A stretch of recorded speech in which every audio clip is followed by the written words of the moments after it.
On Father's Day, I opened my front door to find a beautifully wrapped gift from my daughter Clara. Her sweet note reading, "Happy Father's Day. Dad, hope you love this." But when a chilling hiss slithered from inside my blood, froze my own flesh, and blood had sent me a venomous snake, unmasking a betrayal so twisted it'll make your skin crawl. Does this gut-wrenching twist leave you reeling like it did me?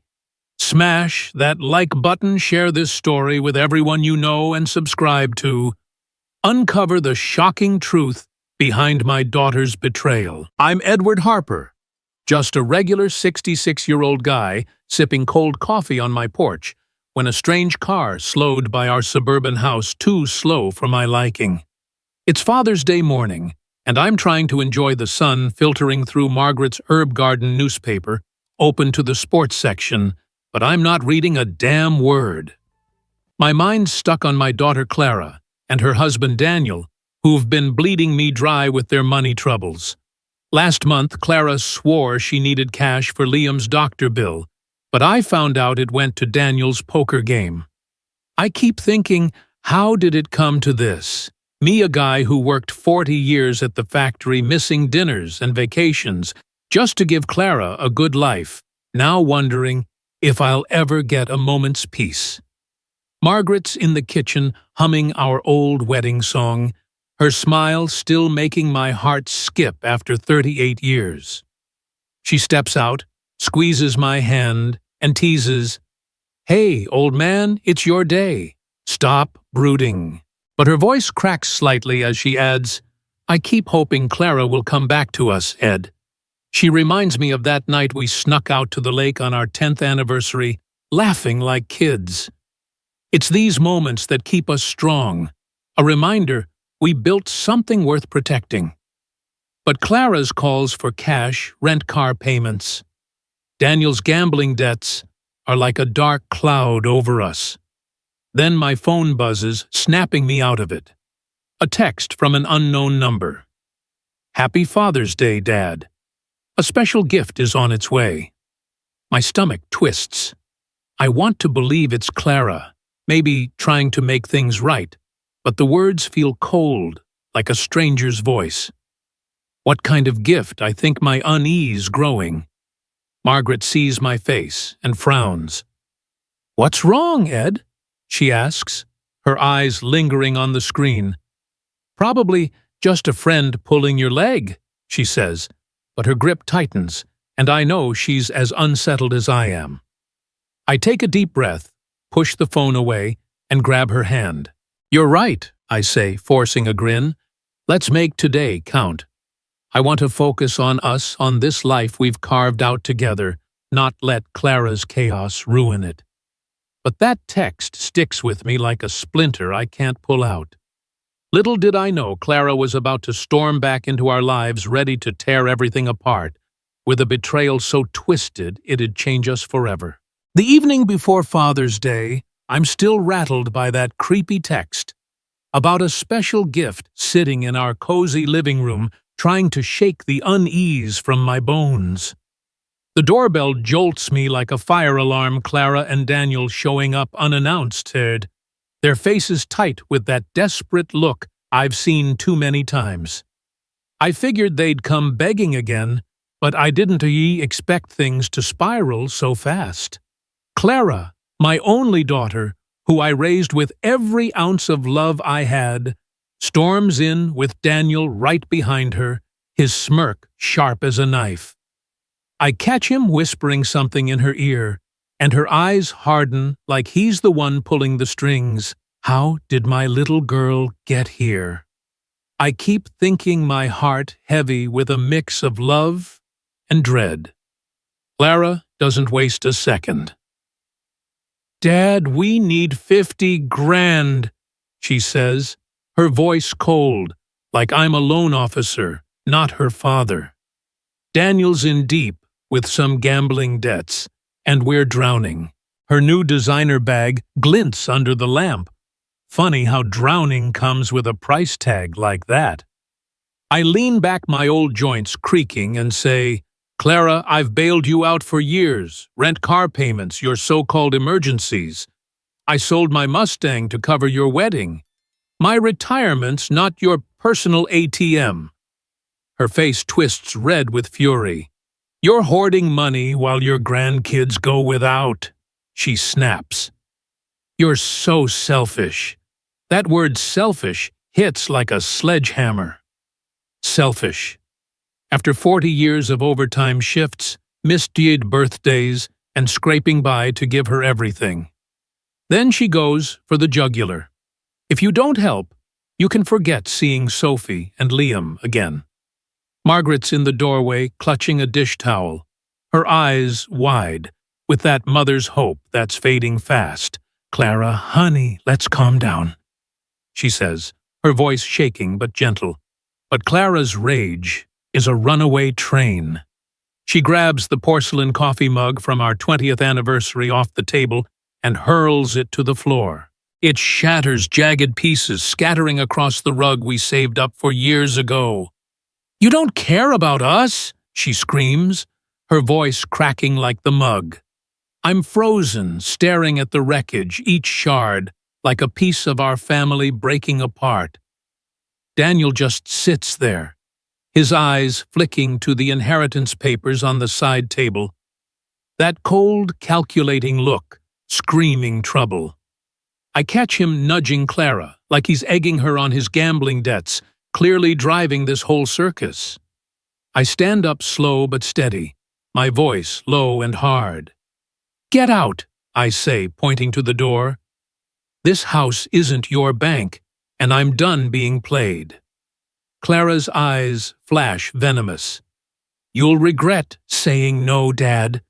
She hisses, her words dripping with something darker. You'll see what happens when you turn your back on family. Daniel follows, pausing to sneer. This ain't over, old man. The door slams, shaking the walls, and the silence feels heavier than their shouting.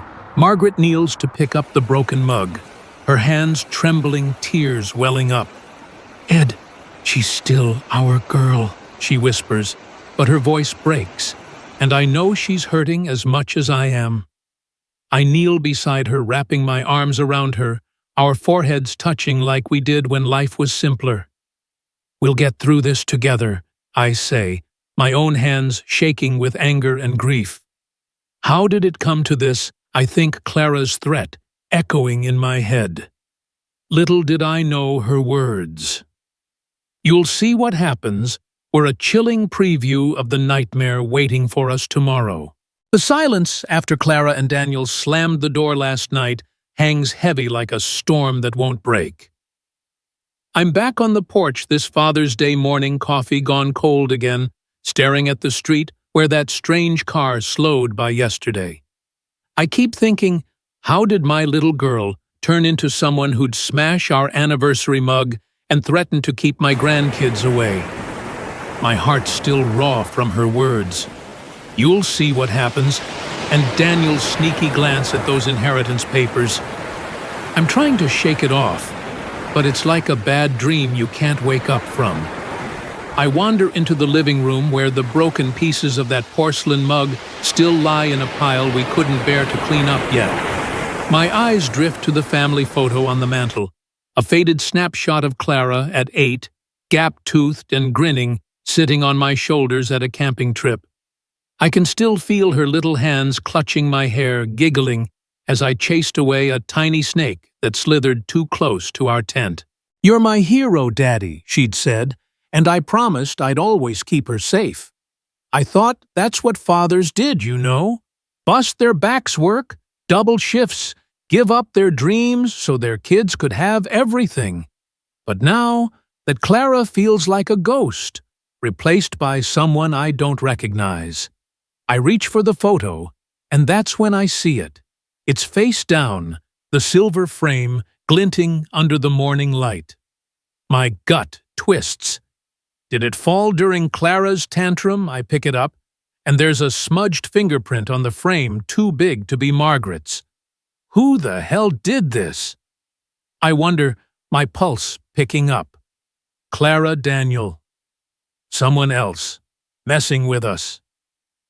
Margaret comes in her apron dusted with flour from making her Sunday pancakes and sees my face. "Ed, what's wrong?" she asks, her voice soft but tight. I show her the photo, the fingerprint. "This wasn't an accident," I say, my voice low. She touches the frame, her fingers trembling, and whispers, "Clara wouldn't, would she?" But her eyes, red from last night's tears, tell me she's not so sure anymore. We stand there staring at that damn photo, both of us wrestling with the same question: how did our daughter become this stranger? I think about all the times I gave in paying her rent, covering Daniel's debts, hoping she'd find her way back to the girl we raised. Margaret grabs my hand, her grip firm despite the shake in it. "We can't let this break us," she says, her voice cracking but strong. I nod, swallowing the lump in my throat, and set the photo upright again.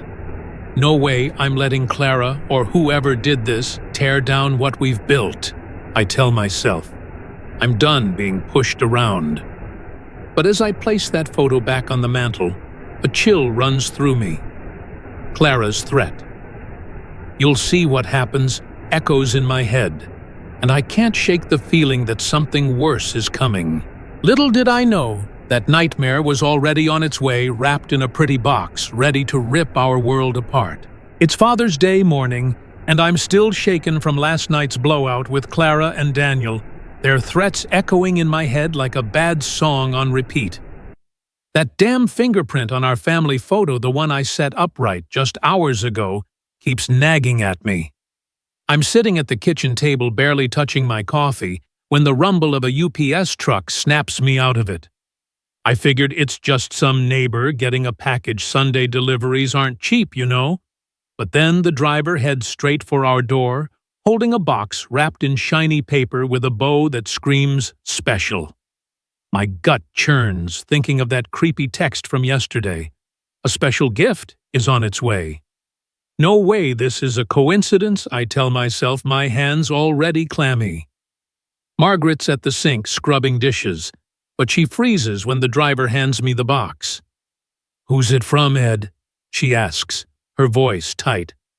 There's no return address, just a note taped on top. "Happy Father's Day. Dad, hope you love this." It's Clara's handwriting, sweet as ever, but it makes my skin crawl after her. "You'll see what happens." Threat. I set the box on the coffee table, and that's when Margaret leans in, her eyes narrowing. "Ed, look, tiny holes in the side," she whispers, her face going pale.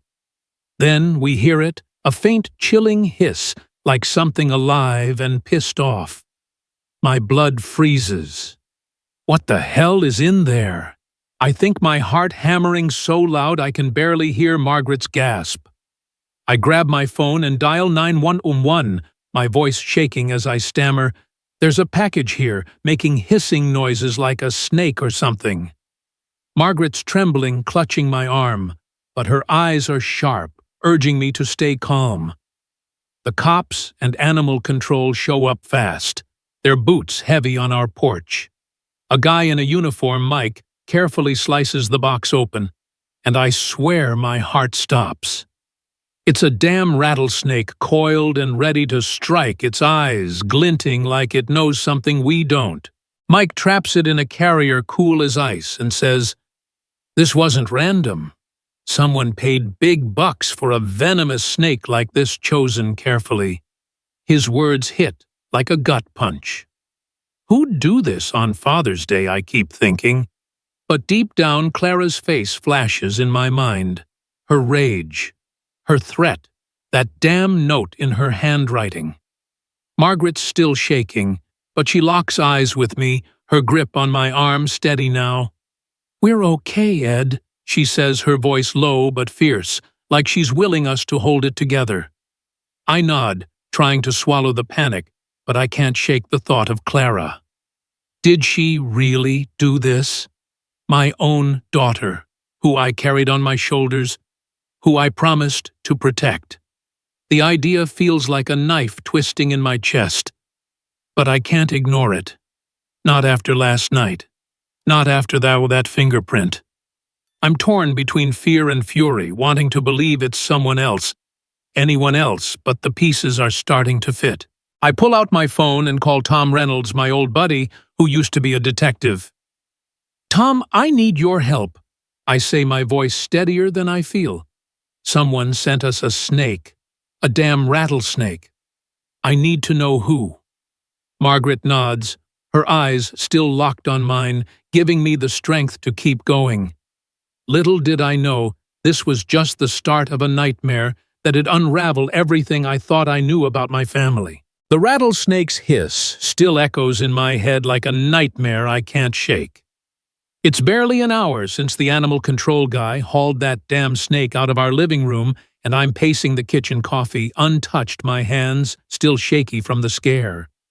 Margaret's sitting at the table, her face pale, but her eyes steady, like she's holding us both together.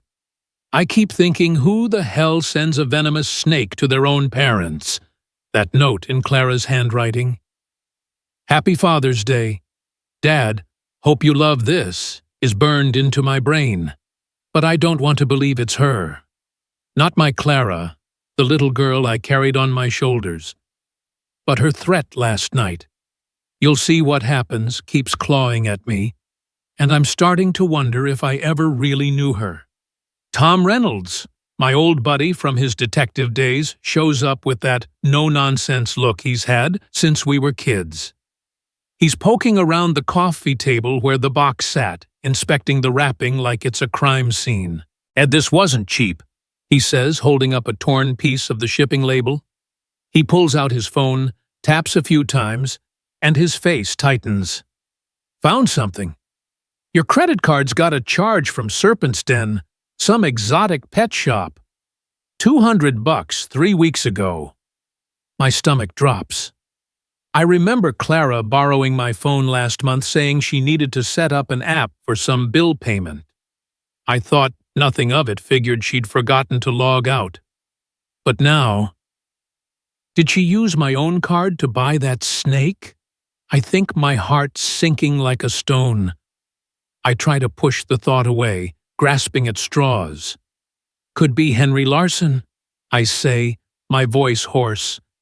"That jerk next door's been pissed about our fence line for years. Maybe he's pulling some sick prank." Tom shakes his head, his eyes sharp. "Ed, a guy like Henry might slash your tires, but a venomous snake. That's not a prank, it's personal." This took planning. His words hit hard, and I feel the ground shifting under me. Clara's face keeps flashing in my mind, her rage, that designer bag Daniel's smirk. But I don't want to say it out loud, not yet. Not when it feels like admitting my own daughter could hate me this much. Margaret's been quiet, her hands twisting a dish towel. She reaches for my arm, her grip firm despite the tremble. "Ed, we'll get through this," she says, her voice soft but fierce, like she's willing us to stay strong. Her eyes are red, and I know she's thinking the same thing I am. Clara's changed, but we're too stubborn to let it break us. I nod, trying to keep my face steady for her, but inside, I'm a mess. How could Clara do this? I keep asking myself, torn between the little girl I raised and the stranger who smashed our anniversary mug. Then my phone rings a number I don't know. I answer, and a slick voice says, "Mr. Harper, I'm with Grayson Law Firm. We need you to schedule a mental competency test to ensure your estate plans are valid." My blood runs cold. "Mental competency," I stammer. "Who hired you?" The guy dodges, saying it's routine for someone your age. I hang up my hands, shaking worse than before. What the hell is going on? I think, my mind racing. Is this tied to the snake? To Clara? To those damn inheritance papers Daniel was eyeing? I look at Tom, who's already jotting notes. "We need to dig deeper," I say, my voice steadier than I feel. I don't care how much it hurts. I need the truth. Margaret squeezes my hand. Her eyes locked on mine, giving me the strength to keep going. Little did I know, the truth was about to hit like a freight train, unraveling everything I thought I knew about my family. I'm still reeling from that damn rattlesnake and the shady lawyer's call about a mental competency test, my head spinning like a top. It's mid-morning now, and Tom Reynolds is hunched over his laptop at our kitchen table, his old detective instincts kicking in.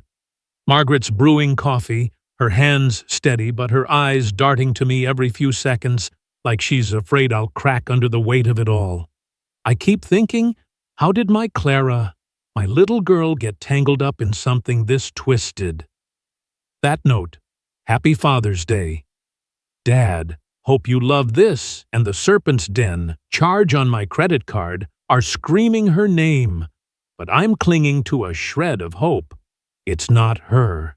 I mean, who wants to believe their own kid could pull something this low? Tom looks up, his face grim. Ed. I got something, he says, turning his laptop to show me an email he hacked into.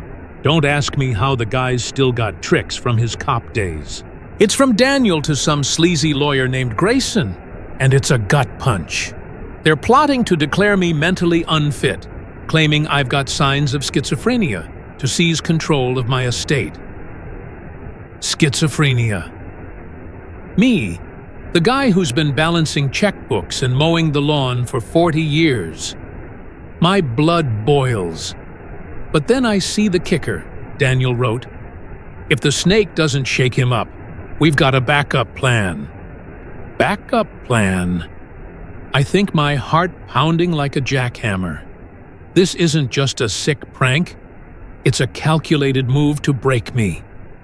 I grab my phone, hands shaking, and call Clara.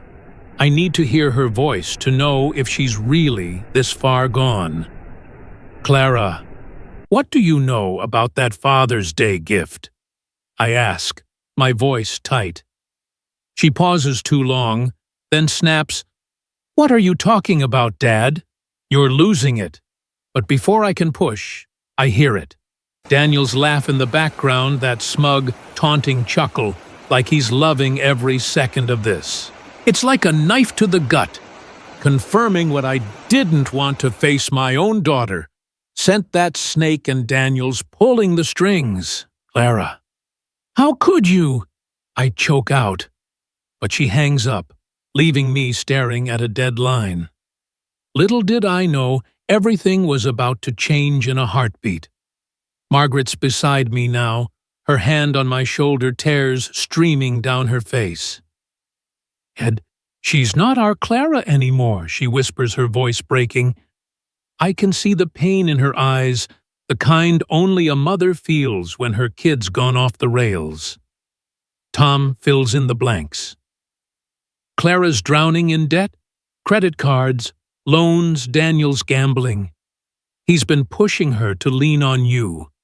And when you said no, they went all in on this. His words hit like a freight train. Clara's not just desperate. She's been manipulated by Daniel, but she still chose to hurt us. The betrayal cuts deeper than I thought possible, like losing her all over again. I'm torn between rage and heartbreak. My fists clenched so tight my knuckles are white.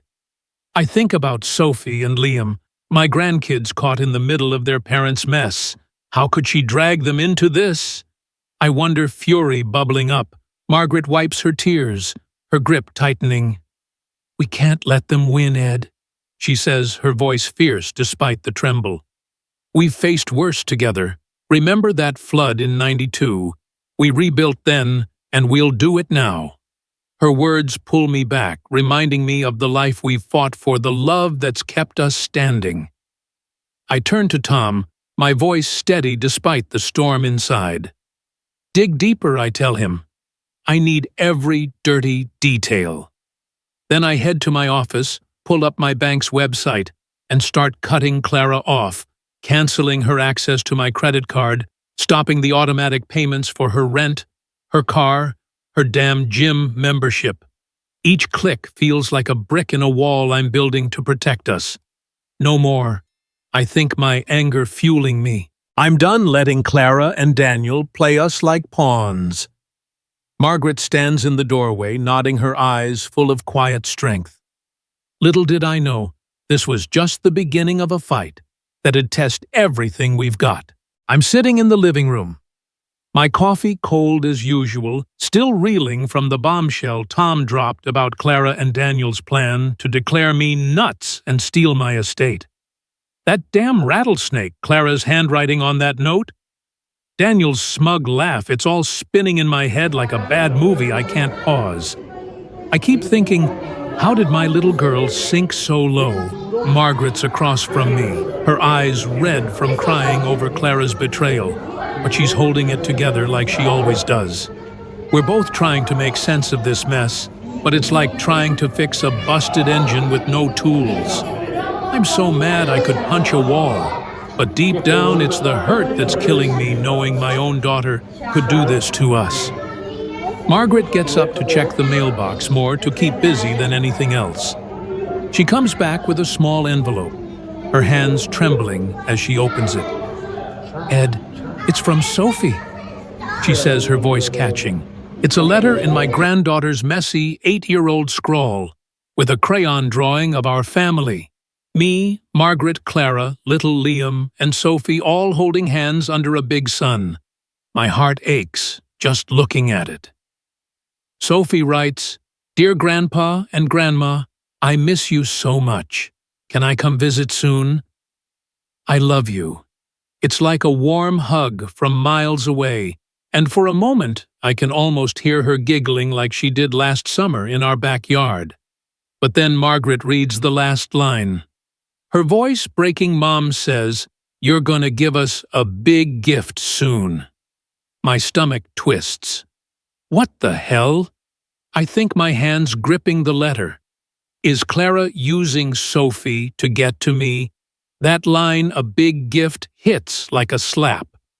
It's no coincidence, not after that, Snake and Clara's you'll see what happens threat. I look at Margaret, and her tears are falling now silent but heavy. She's using our grandkids, Ed, she whispers, her voice raw with pain. How could she drag Sophie into this? I'm gutted, picturing Sophie's innocent smile while Clara feeds her lies to keep the money flowing. I keep thinking I raised Clara to be better than this, but now she's turned my grandkids into pawns in her game, and it's like a knife twisting deeper.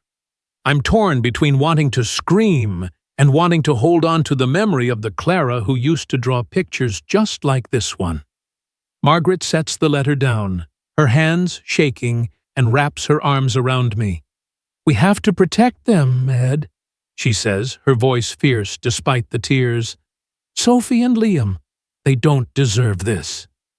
Her words hit me hard, reminding me of the night we stayed up late, promising each other we'd always put family first.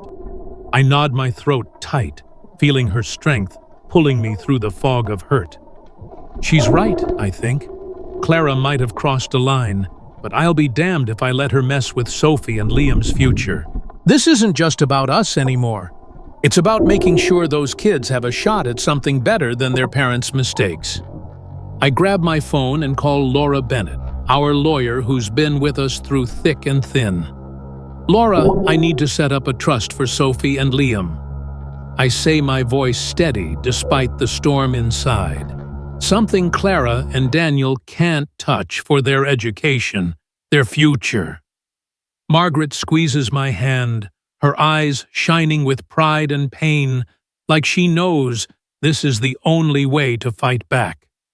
I'm done letting Clara's schemes tear us apart. Little did I know this was just the start of drawing a line in the sand, one that'd change everything. I hang up feeling a fire in my chest, not just anger, but a promise to protect what matters most. Clara might think she's got the upper hand, but I'm about to show her she's dead wrong. I'm holed up in my home office, the weight of Sophie's letter still crushing my chest. That damn line Mom says you're gonna give us a big gift keeps looping in my head. Proof Clara's using my grandkids to keep her hooks in me. I'm done, though. Done letting her and Daniel bleed us dry with their schemes. That rattlesnake, the fake mental competency crap, all of it. I keep thinking, how did I let it get this far? My fingers hover over the keyboard, the bank's website glaring back at me like a challenge. It's time to take back control, to stop being Clara's personal ATM. But my heart's pounding, torn between the pain of cutting her off and the fire in my gut to protect what's left of our family. I start clicking each move deliberate. First, I yank Clara's access to my credit card, same one she used for that Serpent's Den charge. Then I cancel the automatic payments for her rent, her car insurance, even that fancy gym membership she swore was for her mental health. I changed the pins, picking numbers tied to the day Margaret and I got married, something Clara'd never guess. Every click feels like a brick in a wall I'm building between us and her chaos. I flash back to 3 years ago when I sold my '67 Mustang, my pride and joy, to cover Clara's gambling debts. She'd cried, promised it was the last time, swore she'd pay me back. But like always, it was just words, empty as the bank account she ran dry. I was such a fool. I think my jaw tight, realizing I've been enabling her all along, thinking it was love. Margaret slips into the office carrying a mug of coffee, her eyes still red from crying over Sophie's letter. She sets it down, her hand brushing mine, and says, "Ed, you're doing the right thing. Remember our wedding day? We promised to face everything together." Her voice is soft, but steady, like a lifeline, pulling me out of the storm. I look at her, seeing the girl I danced with under the stars 38 years ago, and my resolve hardens. "Yeah, we did," I say, squeezing her hand. "And we're not letting Clara tear that apart." Her smile, small but fierce, gives me the strength to keep going. She's my rock.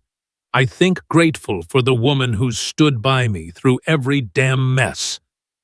I'm almost done when my phone buzzes a text from an unknown number. Cutting us off won't stop us. Dad, my blood runs cold. It's Clara's tone, cold and sharp. But is it her Daniel? Someone else? What the hell are they planning now? I think, my heart racing. I show Margaret, and her face tightens, but she doesn't flinch. "They can't scare us, Ed," she says, her voice like steel. I nod, but that text sticks like a splinter, a reminder that Clara's not done playing dirty. I'm torn between relief at finally setting boundaries and dread of what she'll do next. How far is she willing to go, I wonder, picturing Sophie's innocent crayon drawing and Clara's venomous threats. I hit save on the bank's website, the screen flashing, "Changes processed." It feels like I've just slammed a door shut on 30 years of bailing Clara out. No more rent checks, no more emergencies, no more lies. For the first time in years, I feel like I'm taking back my life. Not just for me, but for Margaret, for Sophie, for Liam. Margaret leans against me, her warmth grounding me. "We've got this," she whispers, and I believe her. But as I shut the laptop, that text haunts me, a dark cloud on the horizon. Little did I know, Clara and Daniel were already plotting their next move, one that'd push us to the edge. It's late, the kind of quiet night where the suburban hum usually lulls me to sleep, but not tonight. That damn text from this morning. Cutting us off won't stop us. Dad has me on edge like a storm's brewing just out of sight.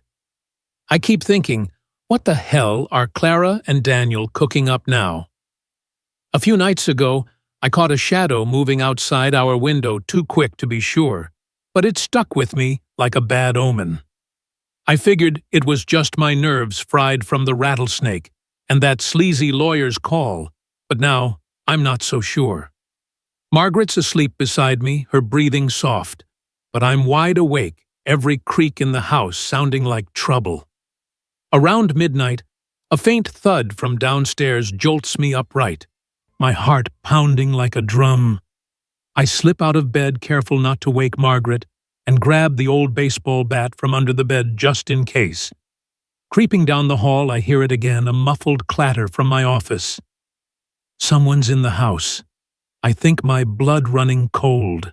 I ease the door open, and there they are, Clara and Daniel rifling through my desk like thieves in the night. Clara's clutching a stack of papers, my inheritance documents, and Daniel's got that same smug smirk I've come to hate. Found it. Clara whispers, her voice sharp, but it's Daniel's low growl that stops me dead. We know everything about you, old man. You're not getting away with cutting us off. My hands tighten on the bat, but I keep my voice steady, even though my heart's about to bust out of my chest. What the hell are you doing in my house? I say, stepping into the room. Clara freezes her eyes wide, but Daniel steps closer, his bulk filling the doorway. You think you can just shut us out? He sneers. We've got proof you're losing it. Schizophrenia, paranoia, the works. Hand over these papers, and maybe we'll let you keep some dignity. I glance at the document in Clara's hand, and there it is, in black and white. A forged report claiming I'm mentally unfit. They're trying to steal everything. I think fury boiling over. My own daughter, who I raised, who I loved, standing there with a lie that could ruin us. Margaret's voice cuts through the tension. She's awake, phone in hand, already dialing. I'm calling Tom, she says, her voice shaking but fierce. I keep my eyes on Daniel, the bat raised, trying to stay calm despite the rage screaming inside me. Get out, both of you, I say, my voice low and hard. You're done here. Clara's face twists, part panic, part venom. You're making a big mistake, Dad, she hisses, clutching the forged report like it's her lifeline. Daniel lunges toward me, but I swing the bat just enough to make him back off. Don't test me, I warn, my heart pounding so loud I barely hear the sirens approaching. The cops burst in flashlights, cutting through the dark, and Clara drops the papers, her hands shaking. This is my house, she cries, but the officer isn't buying it. Breaking and entering isn't a family privilege. He snaps, cuffing her. Daniel bolts for the back door, slipping into the night like the coward he is. I'm shaking half from rage, half from relief as the cops haul Clara away. The forged report lies crumpled on the floor, its lies about schizophrenia glaring up at me. How could she sink this low? I think my chest tight with the weight of her betrayal. But seeing her in cuffs, something shifts. I'm furious, but there's a strange calm, like I've finally taken back control. Margaret rushes to me, her arms wrapping around me tight. We did the right thing, Ed. She whispers, her voice thick with tears but strong as steel. I hold her close, feeling her warmth ground me, and I know she's right. We've fought too hard for this life, 38 years of love, sacrifice, and scraping by to let Clara and Daniel tear it down. What the hell else are they planning? I wonder, that backup plan from their email nagging at me. The cops promised to track Daniel, but he's gone for now, a loose end that keeps me on edge. I turn to Margaret, my voice steady despite the storm inside. We're calling Laura tomorrow, I say. No more waiting. We're locking this down for good. She nods, her eyes shining with pride and pain, like she knows this fight's not over, but we're in it together. I think about Sophie and Liam, their innocent faces in that crayon drawing, and I swear I'll do whatever it takes to protect them. Little did I know, this night was just the beginning of sealing our family's future, no matter what Clara and Daniel threw at us next. The adrenaline from last night's break-in still has my nerves jangling like loose change in my pocket. Clara in cuffs, Daniel slipping into the dark that forged schizophrenia report crumpled on my office floor. It's all too much.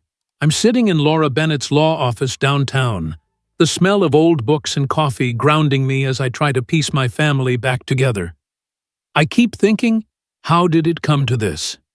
My own daughter, breaking into our home, trying to steal everything we've worked for. But Sophie's crayon drawing tucked in my pocket reminds me why I'm here. Those kids, Sophie and Liam, deserve a future free from their parents' mess. And I'll be damned if I let Clara and Daniel take that away. Laura, our lawyer for 15 years, pushes her glasses up and lays out a plan like she's building a fortress. Ed will set up an educational trust for Sophie and Liam, she says, her voice calm but firm. College tutoring books, everything covered, but Clara and Daniel won't touch a dime. An independent trustee will handle it. I nod, feeling a weight lift off my chest. It's like locking away a piece of their future, where Clara's schemes can't reach. Laura flips through her notes. I'm also filing a restraining order against Clara and Daniel today. Given the break-in and that snake, it'll be approved by tonight. Her words hit like a shot of whiskey, burning but soothing. After 38 years of bailing Clara out, I'm finally drawing a line in the sand. Margaret's beside me, her hand resting on mine, her fingers tracing the same spot she did on our wedding day when we promised to face the world together. Remember that rainy night we danced at our reception? Ed, she says softly, her eyes misty but warm. We swore we'd protect what matters, no matter what. Her voice pulls me back to that moment, us young and broke, laughing under a leaky tent. It's the kind of love that's carried us through floods, layoffs, and now this nightmare with Clara. I squeeze her hand, my throat tight. You're right, Maggie, I say. This is for Sophie and Liam, for us, but deep down my heart aches. Clara was my little girl once, I think, picturing her gap-toothed grin from that camping trip. Letting her go feels like losing her all over again, but I know it's the only way. Laura slides a stack of papers across her desk, and I start signing each stroke of the pen, feeling like a brick in a wall we're building to keep Clara's chaos out. The trust for the kids, the restraining order, it's all real now. I'm proud, damn proud, knowing Sophie and Liam will have a shot at college, a life Clara can't ruin. But every signature stings, like I'm signing away the daughter I raised. Margaret catches my eye, her smile small but steady, like she knows exactly what's tearing me up inside. We're doing right by them. Ed, she whispers, and her strength keeps me going just like it always has. Then Laura's tone shifts, her brow furrowing. One more thing, she says. I dug into that lawyer Grayson. Turns out Daniel's been in touch with another firm trying to push the mental competency angle. We don't have enough to nail him yet. But he's not done. My stomach twists. What's that snake planning now? I think, the memory of his smirk flashing in my mind. That backup plan from their email feels like a storm cloud hanging over us. Margaret's grip tightens, her eyes sharp. Let him try, she says, her voice fierce. We're not backing down. Her fire lights something in me, pushing back the dread. I sign the last document, the final click of the pen echoing like a gavel. It's done. The trust is set, the restraining orders filed, and Clara and Daniel are out of our lives, at least on paper. I feel a rush of freedom, like I've finally taken back the reins after years of being yanked around. But there's a hollow spot where Clara used to be, a wound that'll take time to heal. Margaret leans against me, her warmth a reminder that we're in this together, just like we've always been. We've got this, Ed, she says, and I believe her. Little did I know Clara wasn't done fighting, and Daniel's shadow was still lurking ready to test us one last time. The ink's barely dry on the restraining order Laura filed, and I'm still buzzing from signing those trust papers for Sophie and Liam. It feels like I've finally built a wall around our family, one Clara and Daniel can't climb over. But my chest's still tight, like there's a piece of me missing where Clara used to be. I'm sitting in our kitchen staring at the herb garden Margaret tends like it's her lifeline, trying to wrap my head around how my little girl became this stranger who sent a rattlesnake and broke into our home.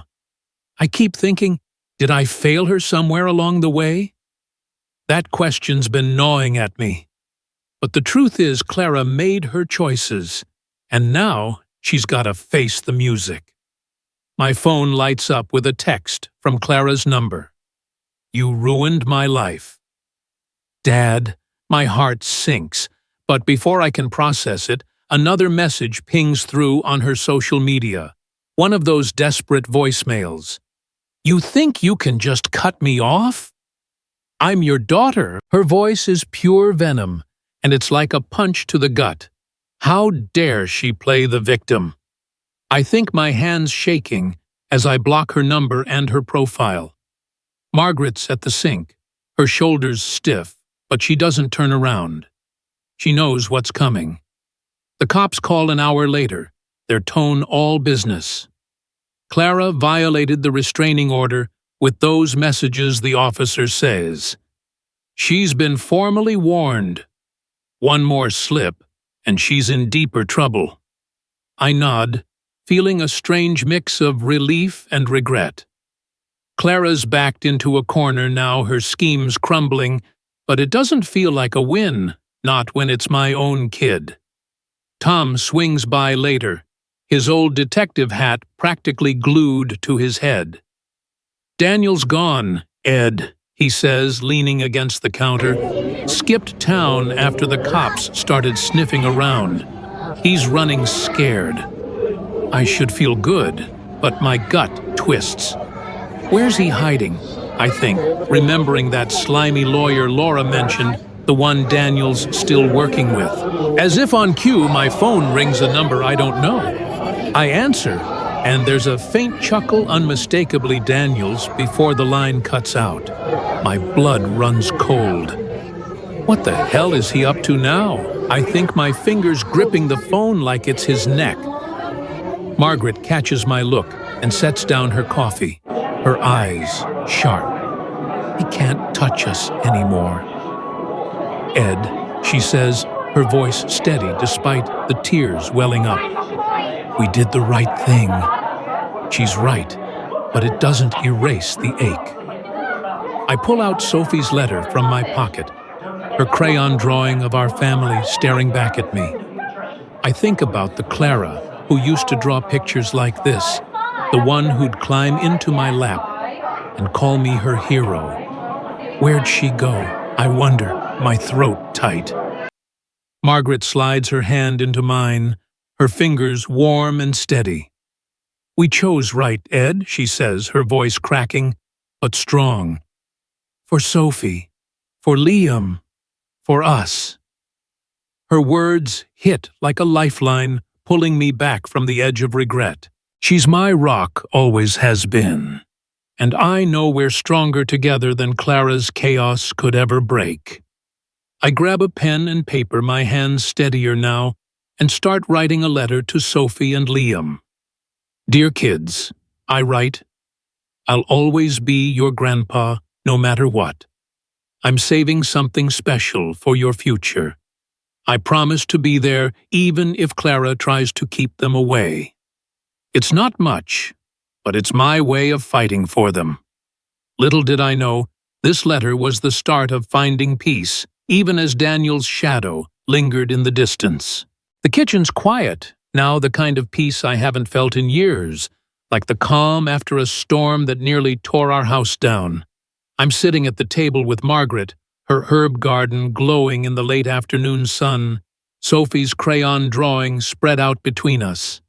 Her messy scrawl, "I miss you." Grandpa still tugs at my heart, a reminder of what we're fighting for. Clara's venomous texts and Daniel's creepy chuckle from yesterday are still fresh but with the restraining order in place, and the trust fund locked tight for Sophie and Liam. I feel like I've finally taken back our lives. I keep thinking, how did we survive this? Clara's betrayal, the snake, the break-in, it's been a hell of a ride, but we're still standing.